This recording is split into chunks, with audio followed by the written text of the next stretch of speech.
Hey, it's July 23rd, Thursday, and this is your COVID-19 video update with Scott Jordan, that's me, and Mark Warner, whichever way he is, National Sales Manager of the Bullen Companies. We're practicing proper masking, even though we're on Zoom. Hopefully everybody got last week's Sunday Sales Blast that I covered best practices for Zoom videos. If you didn't, you can sign up for the Sunday Sales Blast on the Bullen page, and you get it every Sunday morning at 8 o'clock, news about the industry. So Mark, how's it going today? We're doing good. We're all complying with all the regulations and recommendations for dealing with COVID-19. Yep. So we have them off to do our Zoom video, but we are doing our very best to make sure that we're in 100% compliance with all the COVID-19 requirements. So we think everybody should. Yep. Okay, Part of that goes into PPEs. The other part's using the right stuff, right, Scott? Yep. So let me give everybody an update on some supply chain stuff. I told you last week about bag-in-a-box. It's in today. We got plenty of bags. We got about a 4-month supply right now. So if you're not familiar with this package, talk to your account manager. And then we also have a shipment arriving, and they're getting prepped for distribution. Our sprayers. This is the S&G Mini, and then we also have a rolling version of this.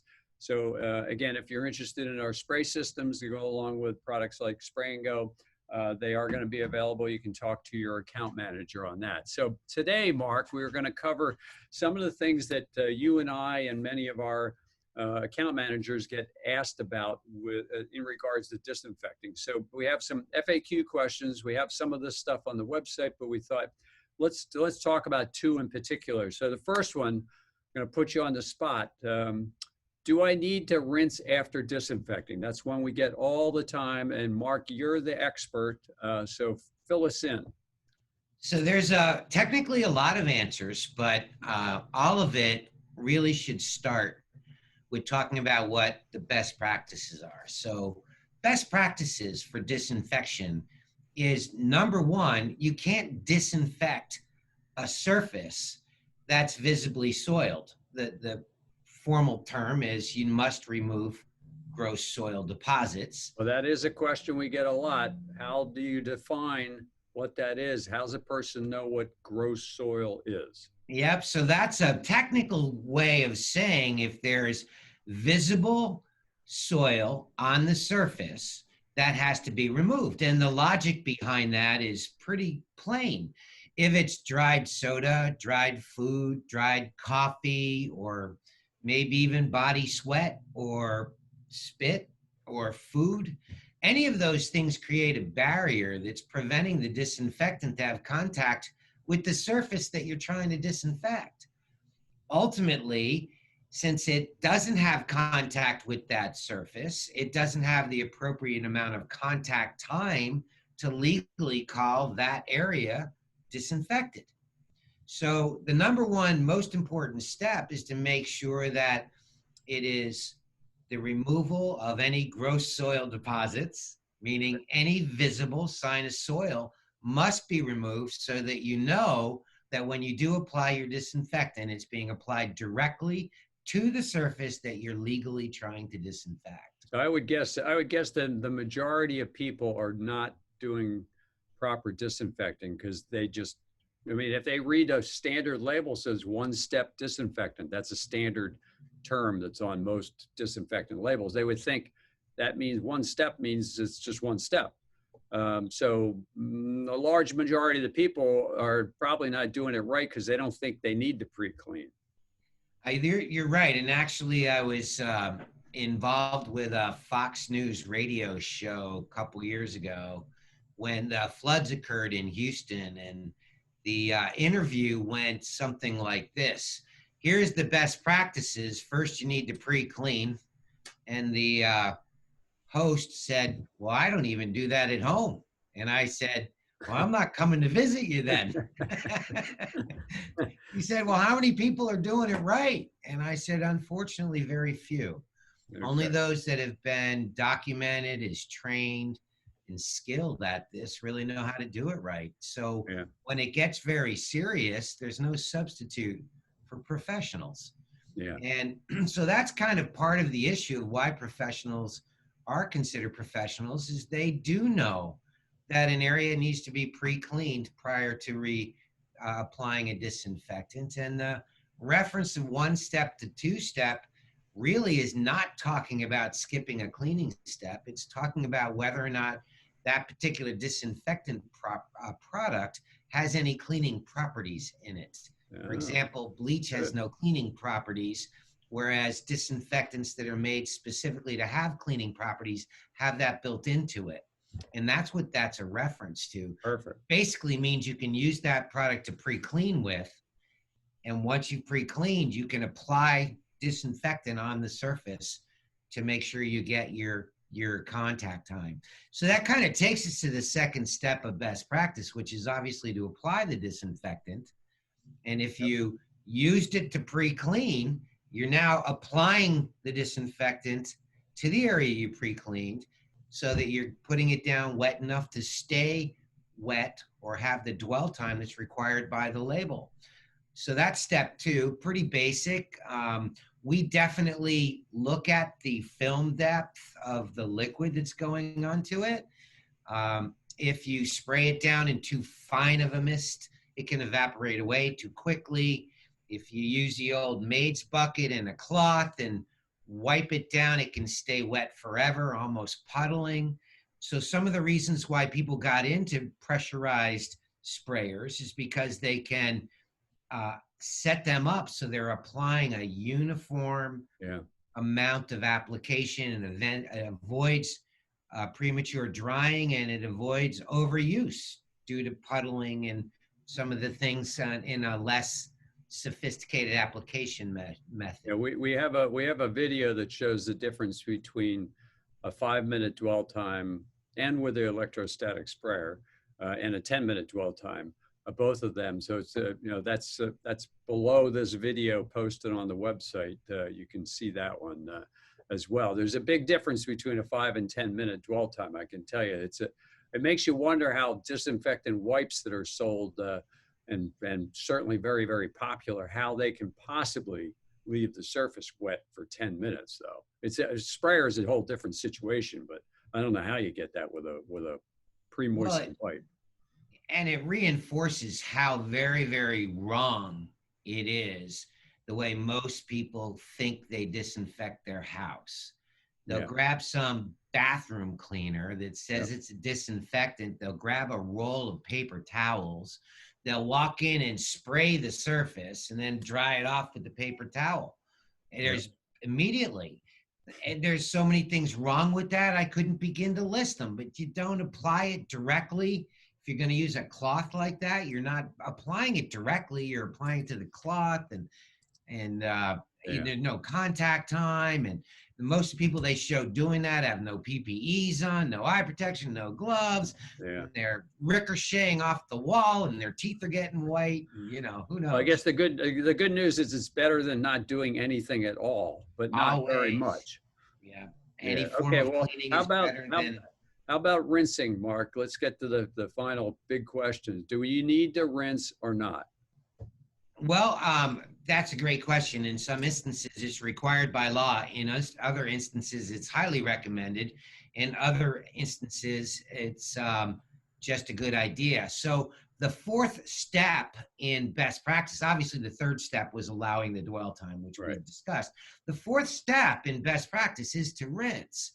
Now, if you're doing a food contact surface area, it's the law.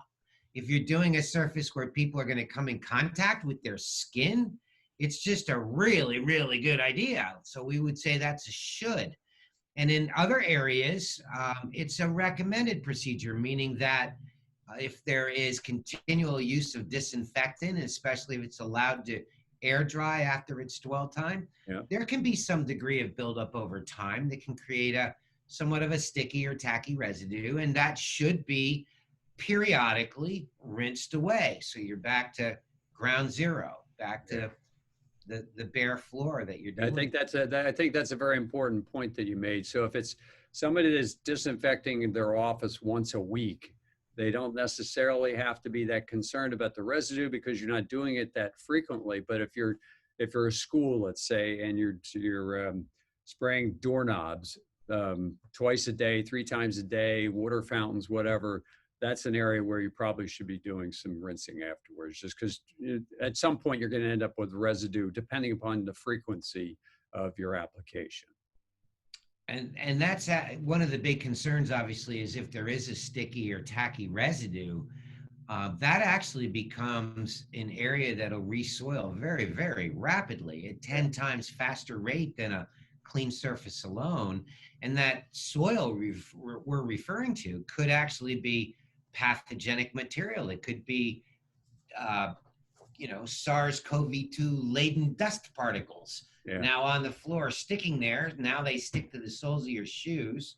You track them into your car. You track it into your home. Who knows where that dominoes trail stops, right? Yeah. Yeah. So not to blatantly plug one of our products, but why not? The Airx Spray and Go has a 5-minute dwell time. It's ready to use. It solves a lot of these problems we just talked about in a fast, effective manner. Would that be an easy way of synopsizing the benefits of that product? I think that hits on one of the most important benefits, but not the only. So one of the things that I think is particularly relevant about Airx Spray and Go is that it was specifically formulated for a spray application. Yes. Where a lot of the disinfectants that are out there in use today are disinfectants that have been around forever. And those were not specifically formulated necessarily for a spray application and to allow it to air dry. Some cases, they're disinfectants that were probably at a primary application in the early days of using a cloth and a maid's bucket on surfaces above the floor and put it into a mop bucket on the floor and mop clean a floor. And yes, although they may contain the proper active agents to kill SARS-CoV-2, they weren't necessarily specifically formulated for using it in a pressurized spray application. Spray and Go was, and I think that's very relevant. And part of that formulation means that it was built so that it would leave as minimal amount of residue as possible. Yeah, good. Okay, the next FAQ question we have, is there an adverse effect to indoor air quality from frequent disinfection? That's one that you got last week. I know I've gotten it before, so let's help our people out there that are watching this and need the right info. Fill us in, Dr. Mark.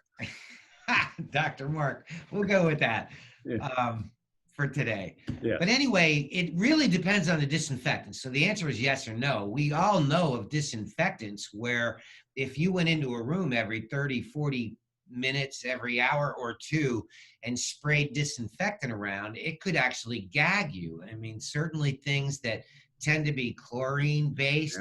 Think about using bleach at 1 to 10 solution, which is what it requires for a disinfectant claim. That could actually gag you. Other disinfectants have large amounts of, let's call it, perfumes in them that are designed to scent the area, and that can compound over time, and sometimes people can have sensitivities to certain perfumes. So in those instances, there's concerns about application, very frequent application. The questions that we've been getting, though, Scott, have been more related to the active agents. Now, what about the active agents? Is there anything to be worried about there? In general, the answer is no, not really. A lot of the disinfectants that are in play are things that will dissipate, or they have such a small amount of concentrate active agent in it that it really would take 100 applications an hour to get any kind of buildup on it. Even some of the active agents in the Spray and Go, the actual active agents are in there at, well, we were talking about it this morning, at just slightly over 0.25%. That's what's actually killing SARS-CoV-2. The rest are things that are made to create carrier in order to make it thinner than water so it doesn't bead, and all these things related to its application technique. The thing that people really need to be more worried about with indoor air quality, Scott, are the inert ingredients in a disinfectant. What's Right. the carrier? Is the carrier water? In which case, maybe that's perfectly safe. What if the carrier is a solvent? Yeah. Solvents can be a Like carrier, alcohol and or something like that. Yeah. yeah, and that can certainly affect indoor air quality. There's perfumes and dyes. Those perfumes and dyes can be natural and organic based, like women's perfumes are, or they can be inorganic and solvent based. And in those instances, that creates a VOC concern, volatile organic compound in the air.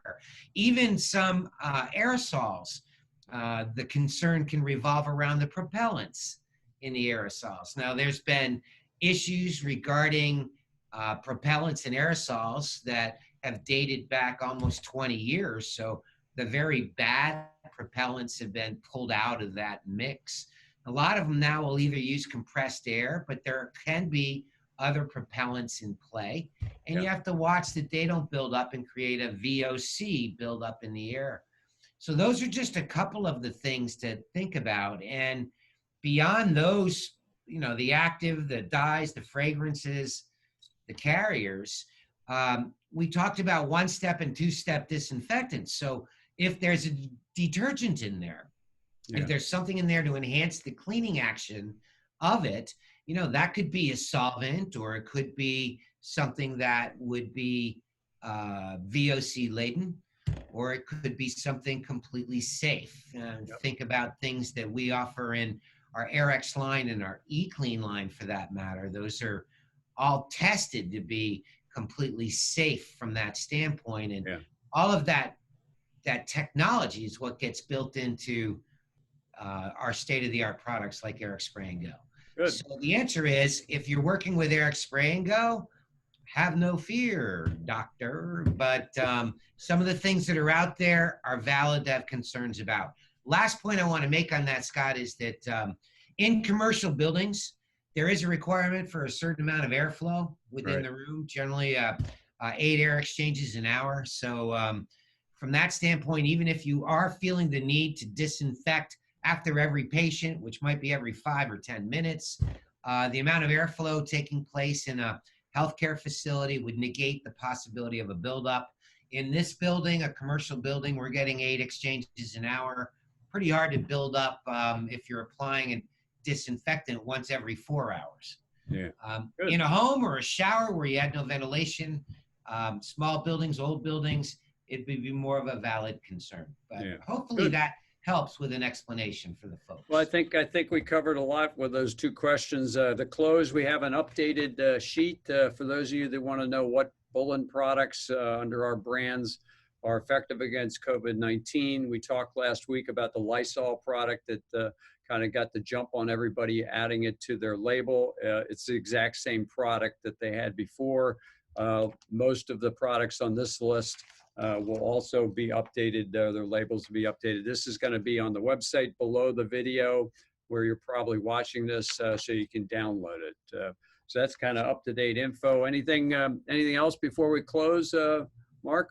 Well, on that piece that you just showed, Scott, a lot of the people that I've been interacting through the course of the last 7 to 10 days, that's a piece I've been including because people want to see some kind of documentation that it fulfills all the requirements for SARS-CoV-2 and what causes the COVID-19 disease. And it's on the end list, and that's easy to tell somebody, and they can look it up. But the thought of being able to provide a document like that makes it easy for people to be put at ease. So, so that's kind of the where that piece comes from and why we think it's so valuable. We're going to get into other topics during our future COVID-19 updates, and we had the opportunity to go into 10 more topics today, but decided not to. Yes, and next week's video, we're going to do a compilation of the last 3 months or so, kind of snippets out of there. So it'd be interesting to see how we've kind of changed from the very beginning. We didn't know what we were doing. We were selling stuff like crazy. People were buying toilet paper, stocking up on toilet paper. So we're going to kind of somewhat take a week off, but we're also going to produce a good video from the last 3 months or so. So stay tuned for next week's video. And Mark, you stay safe out there, as I will, and wear your mask. There's no reason not to wear a mask. All right. Yep. See you, everybody. Stay safe. Yep. See you guys.